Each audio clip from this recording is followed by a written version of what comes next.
For more, we can speak to Ali Vaez. He's director of the Iran Project and senior advisor at the International Crisis Group. Hello to you, and thank you for speaking to Paris Direct. I first want to get your take on two developments we saw this Saturday. First, Iran saying that the Natanz nuclear enrichment facility was hit in an airstrike. At the same time, reports that Iran had targeted the Diego Garcia base, that's the joint UK-US base, in the Indian Ocean. Are these two developments an escalation in the war?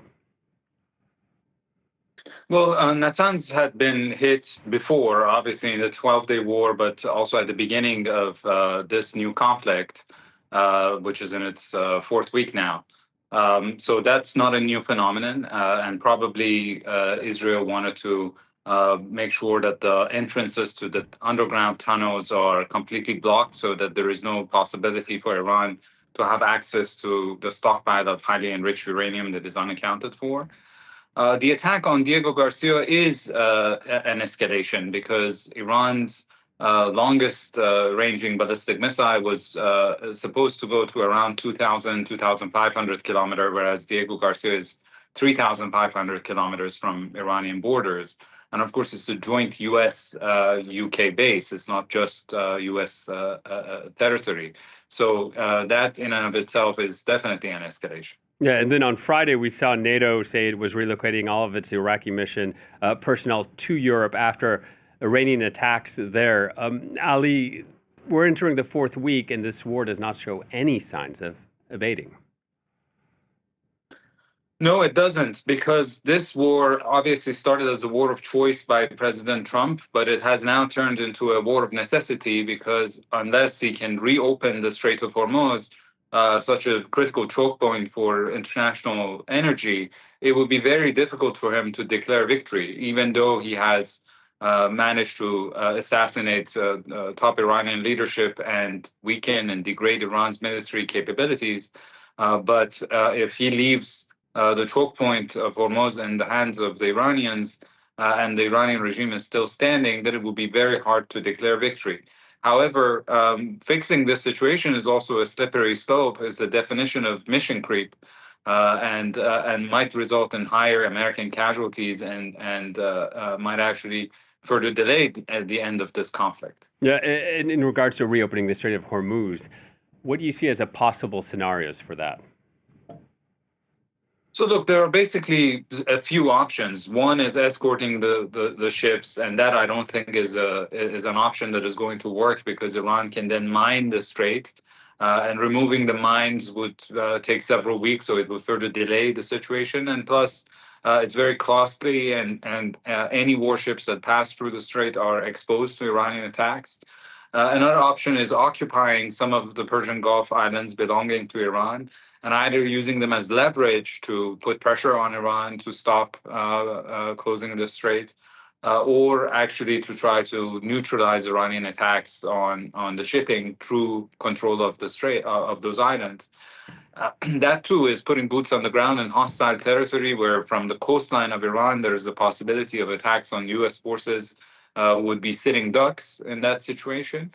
And then the final solution is basically occupying the southern shore of Iran. They're talking about 200-mile coastline, very difficult terrain, mountainous. And again, it is the definition of getting into the things that President Trump had promised is not going to do, which is to put boots on the ground and engage in another never-ending war in that part of the world. Yeah, and as time goes on, are we getting a better understanding of what any sort of like exit roads might be like, and whether the U.S. and Israel would even agree on that?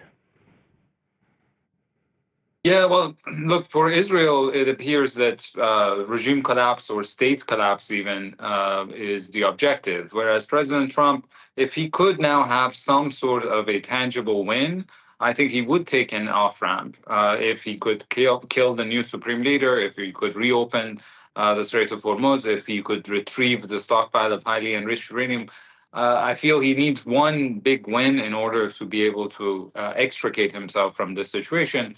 But Israel wants to go on until Iran no longer has any fighting power left in it, or a functioning state.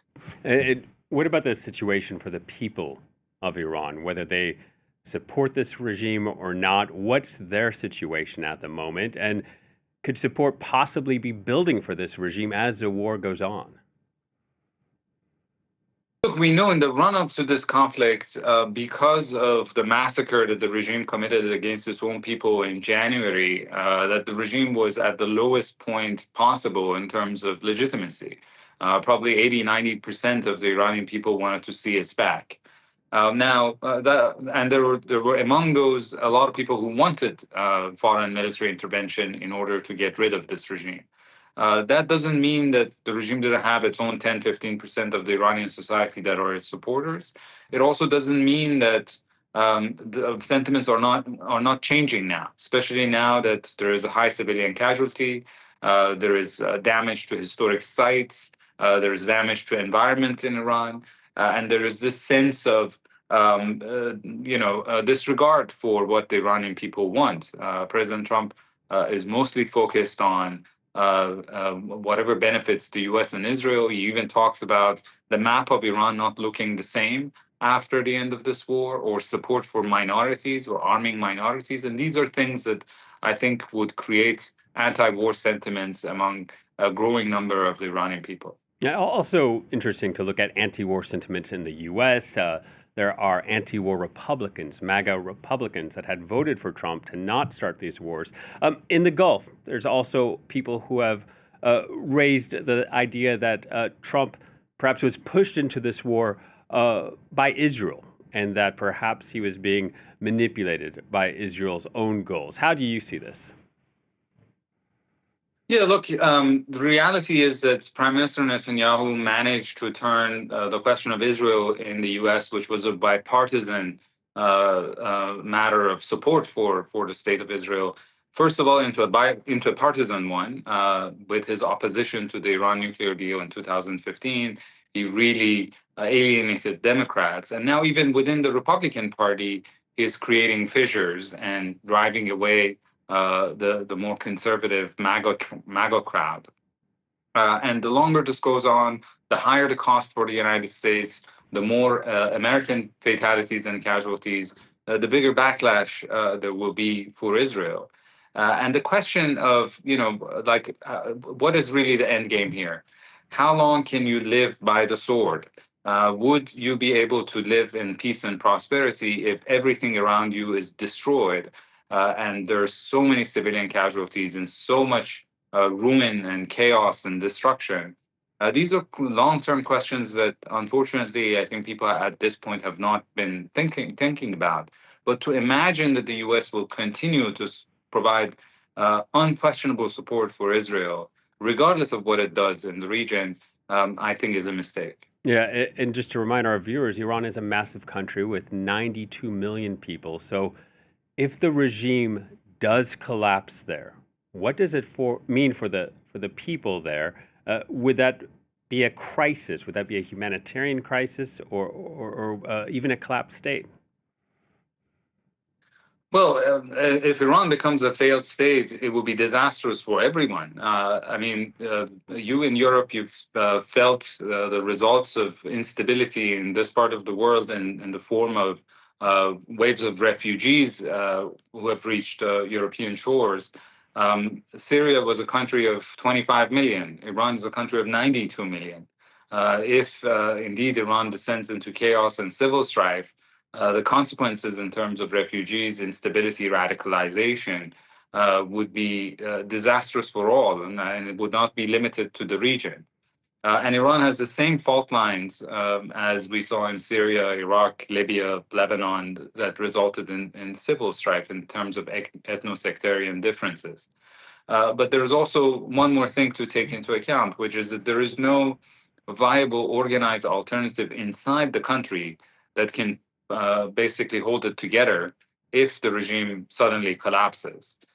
So in that scenario, there's also the possibility of one or two Revolutionary Guards generals trying to take matters into their own hands. And if they can't create enough control, then you would have a situation similar to Sudan or to Libya, where you would have two different IRGC generals fighting for power, dividing the country, and again, resulting in a disastrous civil war situation. And finally, in regards to diplomacy, when you look at the international community, do you see any government or governments that have the leverage or influence that could possibly lead to a de-escalation here?